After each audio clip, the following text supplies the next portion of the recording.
দ্বিতীয় ভিডিওতে যেটা নিয়ে আলোচনা করতে হবে সেটা হচ্ছে পরিবাহী গোলকের ধারকত্ব। কিছুই নেই, একটা গোলক নেওয়া হলো যার ব্যাসার্ধ হচ্ছে আর, যার প্লাস কিউ আধান দেওয়া আছে। এই গোলকটার যদি বিভবের ফর্ম লেখা যায় 4πε0, তাহলে কত লিখবো? কিউ বাই আর। ধারণাটা কি? এই সমস্ত আধান প্লাস কিউটা কোথায় কনসেন্ট্রেট করে আছে? সেন্টারে কনসেন্ট্রেট করে আছে।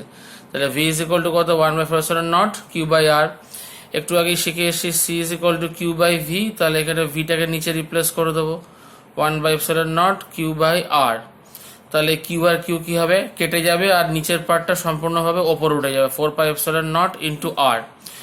আচ্ছা, এটা যেটা লিখলাম সেটা আমরা কি ইউনিটে করেছি? যা কিছু করলাম সব করলাম কিন্তু এসআইতে। তার কারণ হচ্ছে এসআইতে আমরা 1/4 পাই। সিজিএসে গেলে সেটা কি হয়ে যায়? Q by K R. তাহলে এইটা যখন আমরা এসআইতে পেলাম, আমরা কি জানি?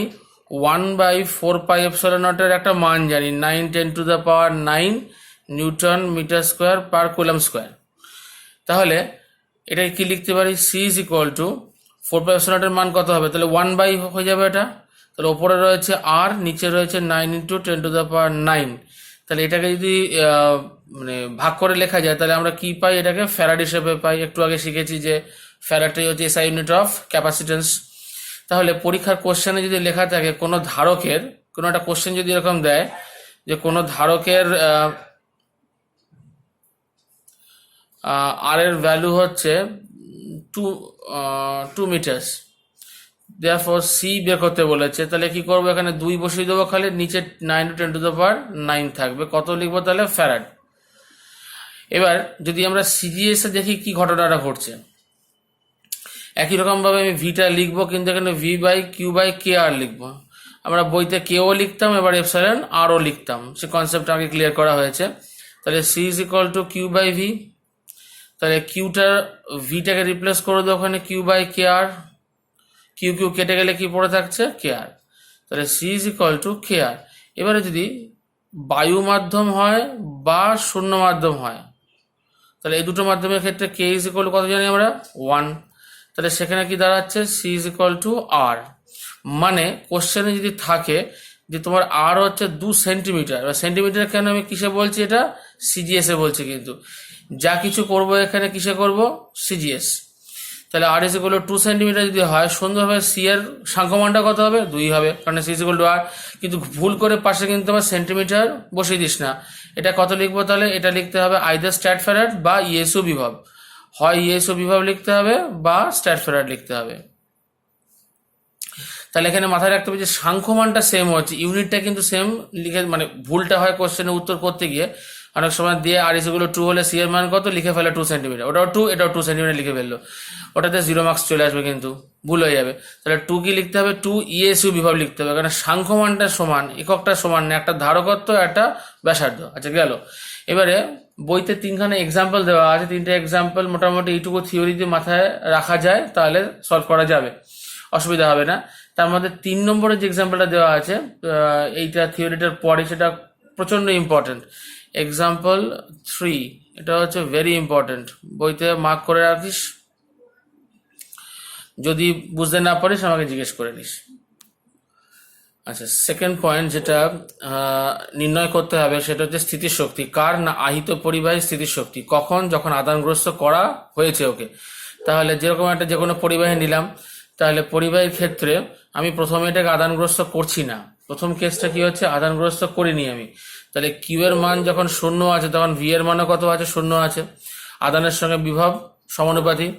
এবার যদি আমি কিউ পরিমাণ, Q is equal to Q বলি, মানে কিউ পরিমাণ আধানে একে আহিত করে দিলাম, তাহলে সেখানে ভি কত দাঁড়াবে? ভি দাঁড়াবে। তার মানে কিউ আধানে আহিত করলে তার বিভব কি হলো? বেড়ে 0 থেকে কোথায় চলে এসছে? ভিতে চলে এসছে।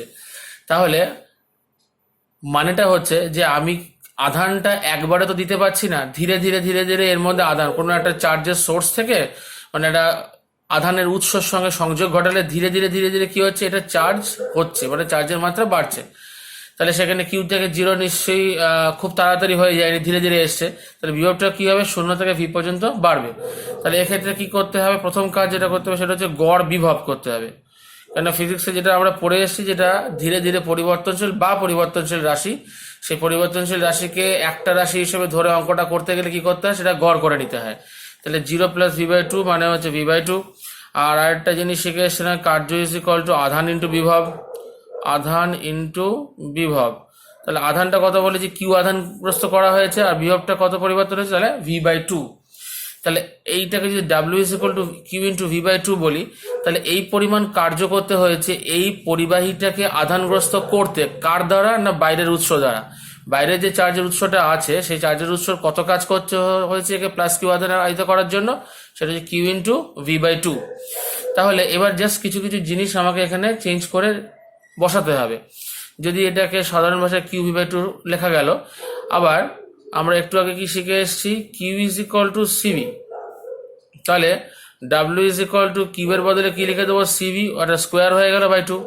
কিউবের জায়গায় কি প্রতিস্থাপন করবো, সিবি, আর একটা ভি আছে বলে সিবি স্কোয়ার বাই 2 দাঁড়িয়ে গেল। আর একটা কাজও করা যায় এখানে, সেটা হচ্ছে আমি এখানে প্রতিস্থাপন করবো ভি এর মানটা। তাহলে ভিটা মানে কিউটা কিউবের মধ্যে থাক, কিউ v/2 যেরকম লিখেছি কিউ/2, আর ভি এর জায়গায় লিখবো হচ্ছে কিউ/সি। এখান থেকে কি পাচ্ছি, ভি ইজ ইকুয়াল টু কিউ/সি। তাহলে দাঁড়াচ্ছে হচ্ছে কিউ স্কোয়ার বাই 2c, দাঁড়াচ্ছে হচ্ছে কিউ স্কোয়ার বাই 2c। তাহলে তিনটে রাশিমালা পেলাম, একটা হচ্ছে কিউ v/2, একটা হচ্ছে হাফ সিবি স্কোয়ার, একটা হচ্ছে half Q square by C.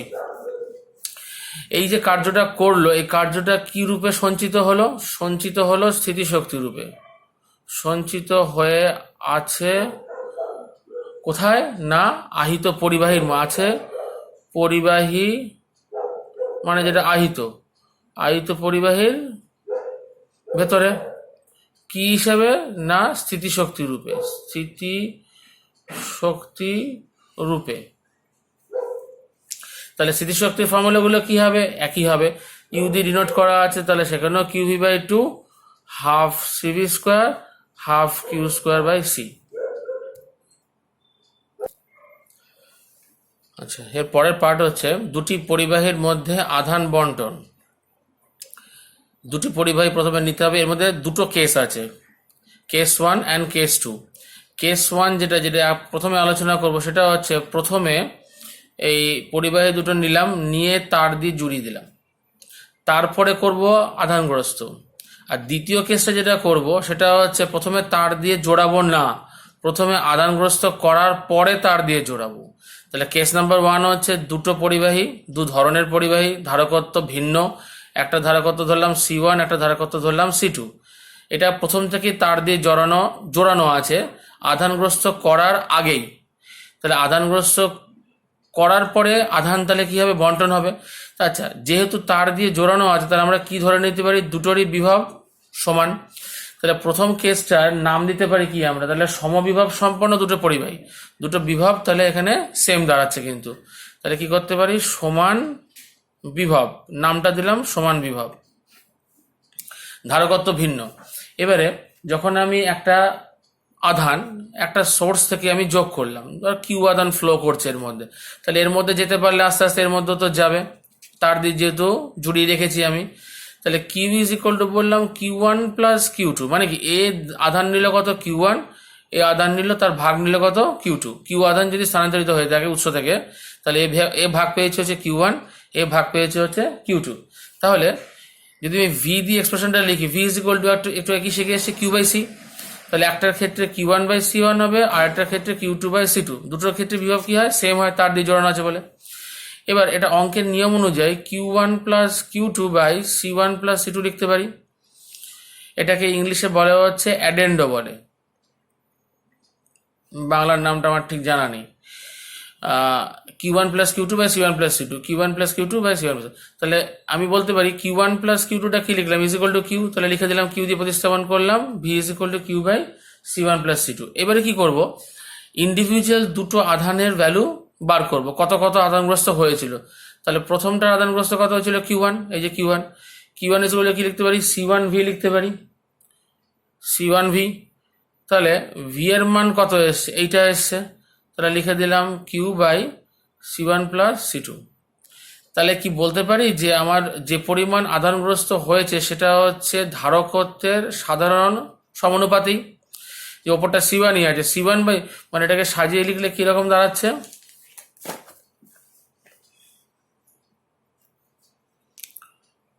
Q1 is equal to Q into C1 by C1 plus C2।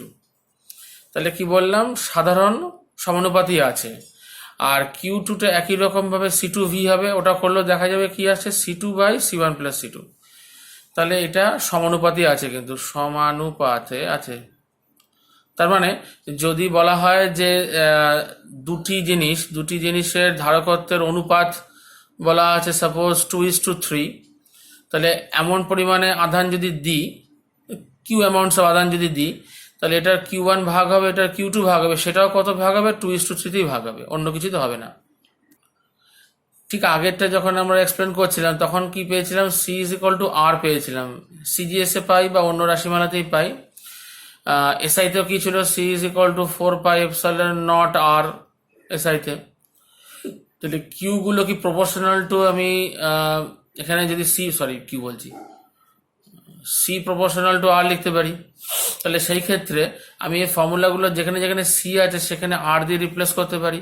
যেমন Q1 is equal to Q into তাহলে R1 by R1 plus R2।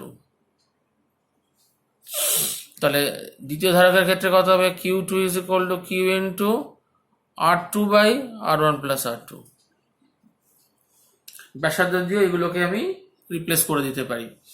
একরকম ভাবে তলমাত্রিক ঘনত্বের ক্ষেত্রে রিপ্লেস করতে পারি সেরকম ভাবে, যে σ1 বাই σ2 কত হবে, R2 বাই R1 হয়ে যাবে। σ1 বাই σ2 সেটা আমরা কি লিখতে পারি, তলমাত্রিক ঘনত্বের ক্ষেত্রে কি লিখি, Q1 by 4 pi R1 square, আর এটা Q2 by 4 pi R2 square. তাহলে Q1 বাই Q2 রাশিমালা আমরা অনুপাত করে দেখেছি ওখানে, তাহলে এটা দাঁড়াচ্ছে 4 pi Q1 by 4 pi R1 square into 4 pi R2 square by Q2। তাহলে 4 পাই কাটলো। এবার হচ্ছে Q1 বাই Q2, একটা রাশিমালা দাঁড়াচ্ছে হচ্ছে Q1 বাই Q2 ইন্টু একটা হচ্ছে R2 square by R1 square. এবার Q1 বাই Q2 মানে এই দুটোকে যদি ভাগ দেওয়া যায় তাহলে Q বাই R1 R2 কেটে যাবে, পড়ে থাকবে R1 বাই R2।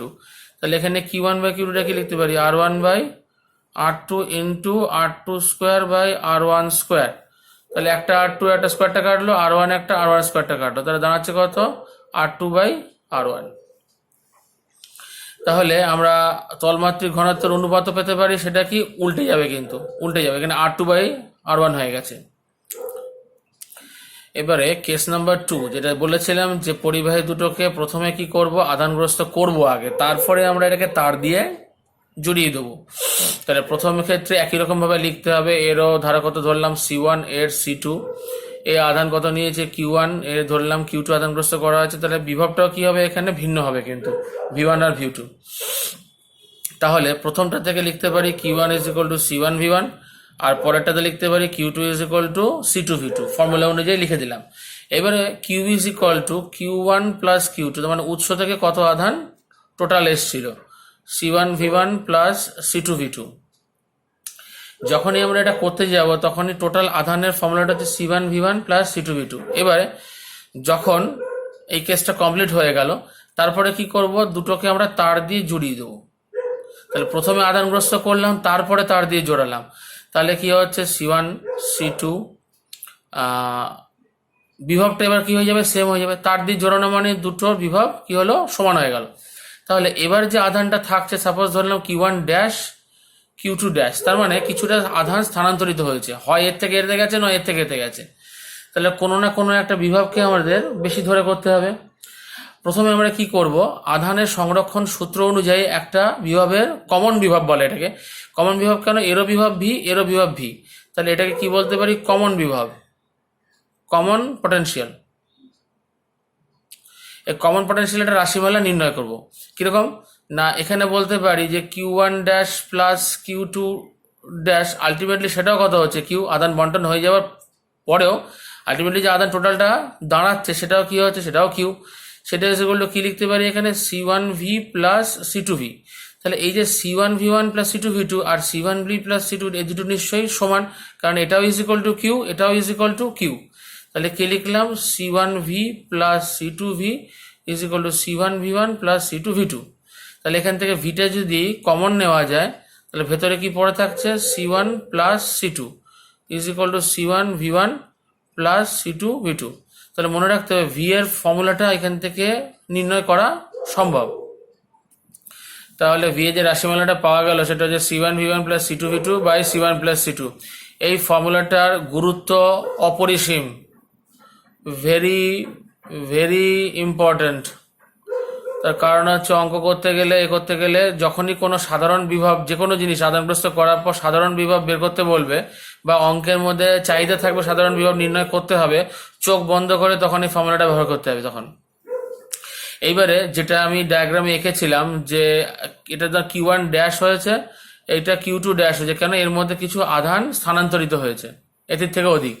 তাহলে কোনো একটা থেকে আধান যদি আরেকটার দিকে যায় বা যদি ধরে নেওয়া যায় যে তড়িৎ সংযোগের পরে দুটি পরিবাহের যে মানে আধান বন্টিত হয়েছে সেটা এখন কত হচ্ছে Q1 ড্যাশ ধরেছি, কিন্তু বইতে মনে হয় এটা একটু অন্যরকম আছে। এটা বইয়ের সঙ্গে প্যারিটি রেখে করতে গেলে তোদের করতে হবে হচ্ছে এটা, ঠিক আছে অসুবিধা নেই। Q1 dash is equal two C1, বইতে যা করা আছে সেটা করাই ভালো, নাহলে তোদের বুঝতে অসুবিধা হবে।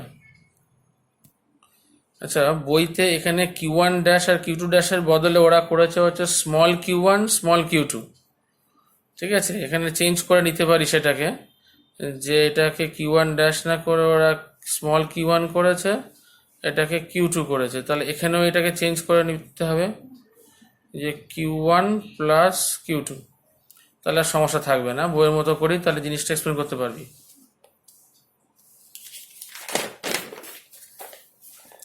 তাহলে এখানেও কত করে দিলাম, এখানেও করে দিলাম হচ্ছে চেঞ্জ হয়ে কত হয়েছে মানে পরিবর্তন হওয়ার পরে আধান বন্টনের পরে আদান প্রদান হওয়ার পরে কত হয়েছে Q1 আর Q2।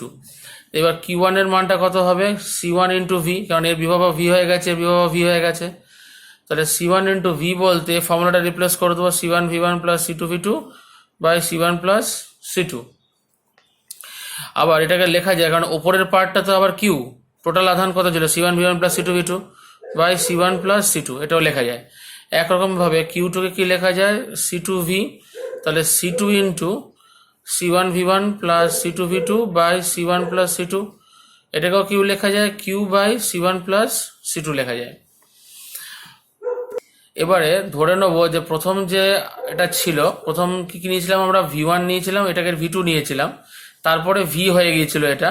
প্রথম ছোটে ধরে নিচ্ছি যে V1 গ্রেটার দ্যান V2, তার মানে কোনো একটা বিভবকে যদি বেশি না ধরি তাহলে এই তার বরাবর কোন দিকে আমার চার্জগুলো ফ্লো করেছে আমি একটা স্ট্যান্ড নিতে পারবো না। তাহলে V1টা যেহেতু বড়, তাহলে কি হবে বিভব মানে তার আধানটা কোন দিকে যাবে, এই প্রথম পরিবাহী থেকে দ্বিতীয় পরিবাহীর দিকে। তাহলে সেখানে বলতে পারি যে Q1 ড্যাশটা এখানে ধরা আছে হচ্ছে যে প্রথমটা কত আধান বর্জন করেছে, প্রথম পরিবাহী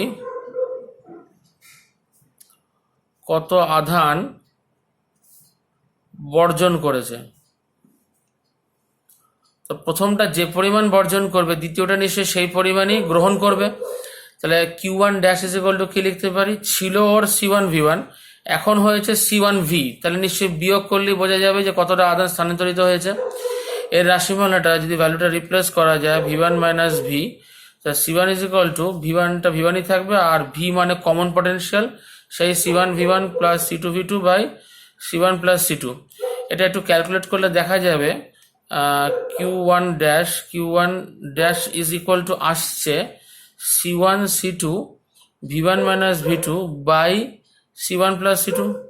তাহলে Q1 ড্যাশ যদি প্রথম পরিবাহী বর্জন করে থাকে তাহলে Q2 ড্যাশ কত হবে, এই একই রাশিমালা হবে, সেটা হচ্ছে গ্রহণ করেছে। তাহলে Q2 ড্যাশও কত আসবে C1 C2 V1 minus V2 by C1 plus C2। এবার যে পার্টটা রয়েছে সেটাকে বলছি লস অফ এনার্জি। কেন লস অফ এনার্জি, প্রথমে যা ছিল তার থেকে এবার আধান এর থেকে কি হয়েছে, কিছুটা আধান কমে গেছে, কিছুটা আধান এর মধ্যে বেড়েছে। কিন্তু আমরা কি জানি যে পরিমাণ আধান এখানে কমেছে সেই পরিমাণই আধান এখানে বেড়েছে, সেটা হচ্ছে থিওরিটিক্যালি গাণিতিকভাবে সেটা সত্যি। তার কারণ কনজারভেশন অফ চার্জ বা আধান সংরক্ষণ দিয়ে বোঝাতে গেলে সেটাই বলতে হবে। কিন্তু প্র্যাকটিক্যালি যেটা ঘটে, যে কোনো তারের মাধ্যম দিয়ে যদি আমার আধান ফ্লো করে, তাহলে এখানে কিন্তু কিছু আধান নষ্ট হয়ে যায়। তার মানে যে পরিমাণ আধান এখান থেকে বেরিয়েছে, এখানে সেই পরিমাণ আধান কিন্তু পৌঁছয়নি, কিছুটা আধান কিন্তু এখানে নষ্ট হয়ে যাবে, সেটা পরিবর্তন হয়ে যাবে বা পরিবর্তিত হবে তাপ শক্তিতে। তাহলে আমাকে কি করতে হবে, এখানে নিশ্চয়ই শক্তির ক্ষয় হয়েছে কিছুটা।